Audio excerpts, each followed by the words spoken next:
Hey everyone, it's Chelsea with Savannah Wren Studio, and for my video today, I wanted to follow up with a third installment centering on my struggles with RSD, which is Rejection Sensitive Dysphoria, and it's part of my ADHD, and it's something that I have to work through on a daily basis. And in my previous videos, I had discussed really briefly not only what it feels like in the moment when I'm experiencing RSD symptoms, but also some ideas that I had for myself from my own research and working with my own mental health professionals to help me short circuit that emotion, thought, behavior chain that moves me from seeing the stimulus that I either associate or interpret as being criticism and rejection through the emotional response that I have that leads me to negative self-talk and negative self-abuse mentally, which then leads me to act out behaviorally, whether it is through acts of depression or acts of anger and frustration. That's how the chain tends to work for me in particular. So for this video, I wanted to go into a little more depth some of that research for coping with RSD. In my previous video, I had discussed pausing for 5 breaths, maybe a little bit longer if I need to ride the wave of the emotions that I'm feeling at that moment of RDS interpretation. And so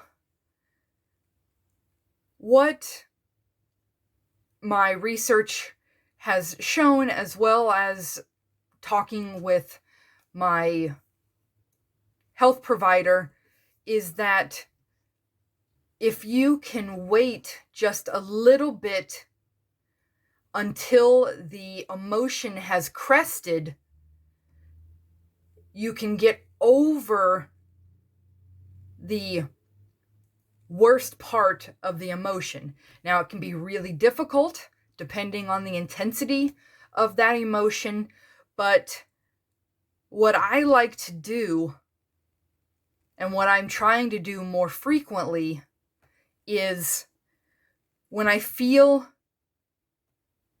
the emotional response of RSD, I stop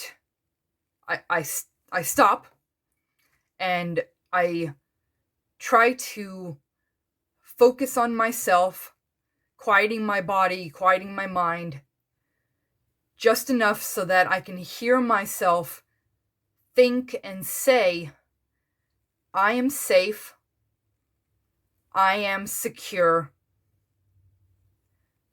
I am grounded. And I will do that, repeating those words over and over again, syncing them to my breath, so that I can stabilize my emotions enough to slow down the jump from emotions to negative self-talk. Because if I don't give myself that pause, I will instantly race to, I'm a failure, I'm an imposter, I suck, I'm worthless, I don't deserve to be here, all the bad negative talk. And it is definitely a form of self-abuse. I don't abuse myself physically, but I do engage in mental abuse. And that's one thing that I've been really working on these past couple of years. And if I can short circuit that emotion, giving it time to crest and flow back to the source, then I can more easily help myself mitigate that negative self-talk. So that's a very in the moment, immediate solution that I've been trying diligently to work on throughout my day and week. You know, some of the other things that I talked about that play into my RSD is that I don't like being seen and I don't like sharing my work because I feel like I'm going to be criticized and rejected for what I do and who I am.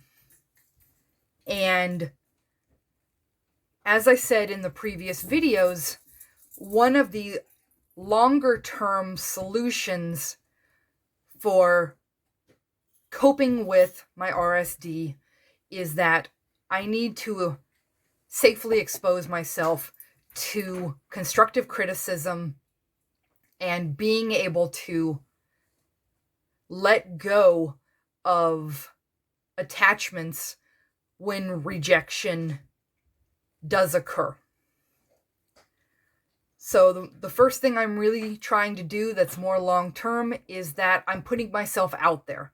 I'm making sure that my work is flowing from me through my business, through my social media, but I'm also making sure to include my face and my voice along with my words. I'm not just posting written messages and hiding behind my computer. And that's really hard for me to do. But I'm taking the small step, little by little, to safely engage in potential criticism and rejection as a way to help me grow and transform as a person. The other thing that I'm trying to do that's a little bit more long-term is I'm working on creating the community, the following, the relationships, and the associations that are important to me and where I feel accepted. And this is a way for me to further expose myself to the possibility of constructive criticism because I'm developing relationships and interactions where we exchange ideas and we do it openly and honestly and authentically, and we're making sure that we're doing it in such a way that we're not attacking each other or giving criticism that isn't constructive. And that is, in many ways, another baby step for me. But I feel like if I can create a group of people that I feel safe with to share my ideas, to share my work, to share myself, then I can slowly expand that group to wider and wider circles over time. I hope that you take something away from this video on some of the tips and some of the ways that I'm working toward coping with my RSD. Take what works for you and leave the rest at the door. If you enjoy my content, please consider liking this video and subscribing to my YouTube channel. You can find me on Facebook and you can find me on Patreon. And as always, the light and the shadow within me recognizes and honors the light and the shadow within you. I wish you the best of days.